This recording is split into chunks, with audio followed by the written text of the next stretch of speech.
best electric toothbrush with a pressure sensor is Oral-B IO, because only Oral-B IO has a smart pressure sensor which not only gives you feedback when you press too hard, it turns red, but it also turns green when you apply just the right amount of pressure, so you really get the best out of your cleaning.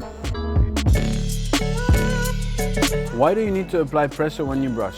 So it's really about removing plaque, and because you want to remove the plaque, you need to apply a certain amount of pressure to get hold of the plaque with the bristles and then really remove it from the teeth. So a pressure sensor is a function in the brush head and in the brush that kind of figures out how much pressure you apply and then warns you when you press too hard. But in this case, for the Oral-B IO, actually also tells you when you put the right amount of pressure, so it goes green. If you press too hard, it moves red.